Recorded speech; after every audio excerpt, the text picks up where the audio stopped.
Le monstre de la Vézère. Un feuilleton palpitant entièrement réalisé dans les studios de Radio Cob. On y retrouve nos héros de Garderie sanglante, embringués dans de nouvelles aventures fantastiques, à couper le souffle. Il était une fois un petit caneton jaune et duveteux, comme il se doit pour un caneton. Le palmipède était gaulé comme un canoë amérindien et voguait insouciant entre deux ponts du village. Une belle vie de canard l'attendait, entourée d'une tribu aimante et palmée. Mais le destin joua un sale tour au caneton badin. Flottant à l'aube en contrebas du domaine de Maître B, il étancha mécaniquement sa soif en plongeant son bec dans l'eau courante de la rivière. Il ingurgita alors à son insu un liquide rosâtre au goût amer. Il secoua la tête en tous sens, pensant ainsi se débarrasser de l'amertume en son bec, et s'en revint vers les siens en amont du cours d'eau. Les jours suivants, c'est la métamorphose. Il se mit à grossir 10 fois plus vite que les canetons de son âge. Des dents pointues poussèrent à l'intérieur de son bec, lui dessinant un sourire carnassier. En même temps qu'une brutalité maladroite, le caneton développa un sentiment de culpabilité qui fit fuir ses congénères. Il devint solitaire, vivant dans les méandres les plus hostiles du cours d'eau. Il n'en sortait que pour se nourrir, et il avait un solide appétit. Les événements qui seront comptés dans cette extraordinaire histoire prennent place 6 mois après le bal champêtre qui mit fin à l'enquête sur le massacre des clones de Pamela Gibson. La chaleur caniculaire a cédé la place aux rigueurs hivernales du plateau. Il n'a pas encore neigé, mais le froid est coupant et bleuit la nature dénudée.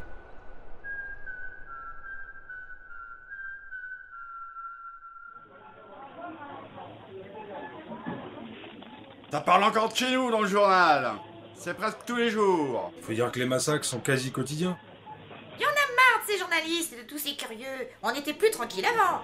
On n'est plus chez nous. Les paysans, ils nous emmerdent. Ils sont jamais contents, à part prendre l'argent des primes. Tandis que les villageois analysent avec finesse et bienveillance le fait divers du moment, un couple bien connu des auditeurs découvre la décrépitude de l'amour lorsque celui-ci change d'environnement. La pelouse de Lyon, après 40 secondes, évidemment, vous a actualisé ce classement. Ça va forcément bouger. Bon Cédric, ça t'embêterait d'arrêter de faire la gueule? Ça fait à peine 3 mois qu'on est là, dans ce lieu paradisiaque, et toi tu fais toujours ta tête d'enterrement. Ça te plaît pas ici? Non, je me fais chier, le métro me manque, l'odeur du gras dans la rue me manque, le bruit des sirènes me manque, la sensation d'insécurité me manque. Bah, sur le sentiment d'insécurité, je sais vraiment pas ce qu'il te faut. T'es quand même gonflé, hein. Entre les événements de l'été dernier, le massacre des vaches et des moutons, quasi quotidien, y a de quoi se sentir menacé, non? Mais je suis pas un mouton et j'ai pas de bétail, je me fais chier, je te dis, le tétrail me rend dingue. Je ne me sens plus rien d'un H. Moi, je ne regrette pas notre choix. Et notre enfant, si on en a un, grandira ici. Et puis d'abord, c'est quoi un H exactement? Un type au-dessus de la moyenne? Une branche dorée d'arbre généalogique? La campagne te rend bien prétentieux, mon chéri. Et je n'aime pas le ton que tu te permets d'employer avec moi depuis quelque temps. Bon, je change de sujet. Dans 3 mois, ce sont les élections municipales. J'ai décidé de me présenter. Tu me demandes pas mon avis? Non. Laissons les H mesurer l'usure de leur couple et rêver à de potentielles carrières politiques et rejoignons Joël Folliot dans sa petite maison à l'écart du village. Elle n'a plus revu Maître B depuis sa visite au lugubre domaine à la fin de l'été.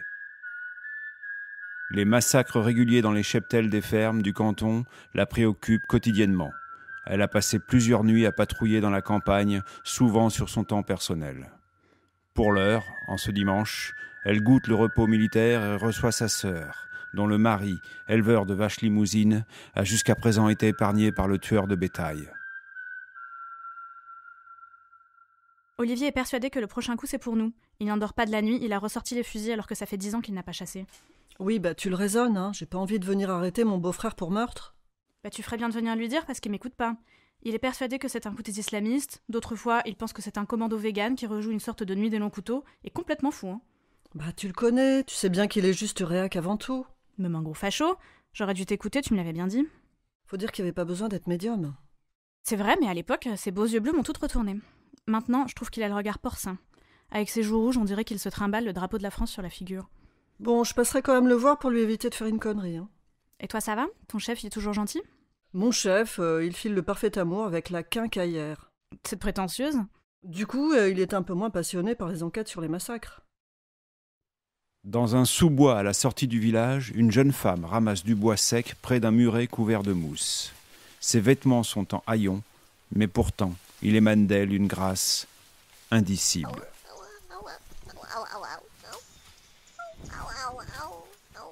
Mais qu'est-ce que tu fais là, toi? Tu trembles, mon pauvre.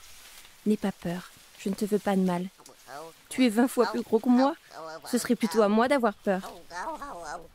J'ai dans l'idée, mon gros, que c'est après toi que tous les villageois en ont. Tu vas voir, Pam va s'occuper de toi. Je vais te donner un nom. Je t'appellerai Saturnator. Quelle sorte de créature la belle Pam a-t-elle pris sous son aile? Le couple H vit-il son crépuscule? Olivier Revel, le beau-frère de Joël Folliot, va-t-il distribuer des volets de plomb? Vous le saurez en suivant les prochaines aventures du monstre de la Vézère, un feuilleton Radio Cob.